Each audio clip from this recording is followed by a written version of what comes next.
आप देख रहे हैं पीडीएस समाचार। मैं हूं आपके साथ असलम अब्बास। कहते हैं कि सियासत में न कोई अपना दोस्त होता है न कोई दुश्मन होता है। सियासत में वक्त वक्त की बात होती है।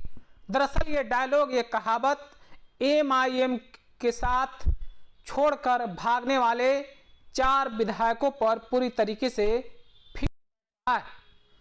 एमआईएम यानी कि असदुद्दीन ओवैसी के 4 विधायक 2020 विधानसभा चुनाव में 5 विधायक जीतकर सदन पहुंचे थे। अख्तरुल इमान, शहनवाज आलम, सैयद रुकनुद्दीन, अंजार नईमी, इजहार अस्फी 5 विधायक थे जो एमआईएम के टिकट पर यानी कि पतंग छाप पर चुनाव जीतकर विधानसभा पहुंचे थे। लेकिन बीच रास्ते में ही 4 विधायकों ने तेजस्वी यादव के साथ हो लिए यानी राजद का दामन थाम लिया, जिनमें शहनवाज हुसैन, सैयद रुकनुद्दीन, अंजार नईमी और इजहार अस्फी का नाम शामिल था। लेकिन इन 4 में से 3 विधायकों को पार्टी से गद्दारी करने का इनाम मिल गया है। जी हाँ, एमआईएम से भागने का इनाम मिला है। दरअसल तेजस्वी यादव ने 4 विधायकों में से 3 विधायकों का टिकट काट दिया है। सिर्फ और सिर्फ शहनवाज आलम को जो है जोकीहाट विधानसभा सीट से टिकट दिया गया है, जबकि इजहार अस्फी जो कोचा धामन से निवर्तमान विधायक हैं, एमआईएम के टिकट पर चुनाव जीतकर सदन पहुंचे थे, उनके जगह पर आरजेडी ने जदयू से आए आरजेडी में पूर्व विधायक मास्टर मुजाहिद यानी मुजाहिद आलम को सिंबल दे दिया। तो दूसरी तरफ सैयद रुकनुद्दीन का भी टिकट काट दिया गया है जो 82 से जीत कर आए थे। इसी तरीके से अंजार नईमी का भी टिकट काट दिया गया है। यानी कि अब ये तीनों विधायक न घर के रहे न घाट के रहे। वो कहावत है कि न घर के न घाट के। सियासत में बहुत ही बेआबरू होकर इन 3 विधायकों को राजद में अब जो है पूरी तरीके से किनारे कर दिया गया है। ये राजनीति की कहावत पूरी तरीके से फीट बैठ रही है। जिस तरीके से एमआईएम से इन लोगों ने राजद में जाने का फैसला किया था, उसके बाद असदुद्दीन ओवैसी, अख्तरुल इमान, पूरे सीमांचल के इमाम ने कहा था कि चुनाव में अगर ये लोग आएंगे तो इनको जनता सबक सिखाएगी। और वही सबक, उसी का सर्वे रिपोर्ट के आधार पर राजद के वरिष्ठ नेताओं ने इन 3 विधायकों का टिकट ही काट दिया। यानी कि जनता के मूड को समझ गए हैं। तेजस्वी यादव जनता के मूड को भांप लिया है। उन्हें अच्छी तरीके से पता हो गया है शायद कि अगर टिकट इन्हें दी जाती तो शायद आरजेडी को नुकसान होता।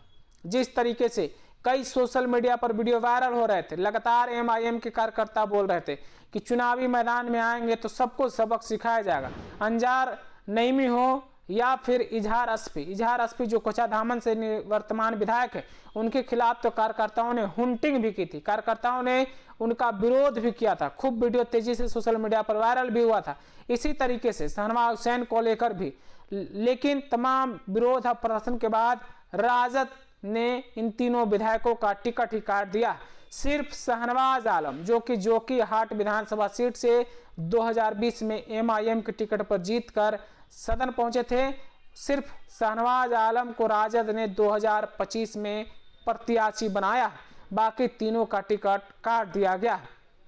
तो आप समझिए, बहुत ही बेआबरू होकर ये 3 विधायक राजद में अब बने रहेंगे, या कहें कि राजद के प्रत्याशी के लिए वोट मांगते हुए नजर आएंगे। आप समझिए कितना इनको इज्जत और मान प्रतिष्ठा मिला है। एमआईएम का साथ छोड़ने का इनाम इन्हें मिला कि बेटिकट हो गए हैं। आज राजद ने इन तीनों को टिकट ना देकर साफ साफ संदेश दे दिया है कि पार्टी में इनकी कितनी अहमियत है, कितनी ज़रूरत है। जिस तरीके से एमआईएम को इन लोगों ने अलविदा कहा था और आरजेडी का दामन थामा था। अब सबसे बड़ा सवाल है, क्या सीमांचल में एमआईएम का फिर से कुछ नया गुल खिलने वाला है? क्या असदुद्दीन ओवैसी का जो जलवा है सीमांचल में फिर से दिखने वाला है? क्या इस सब कहानी को आरजेडी पहले समझ गई है, आरजेडी भांप ली है, या फिर आरजेडी ने जो टिकट काटा है उसके पीछे के असली मंशा क्या है?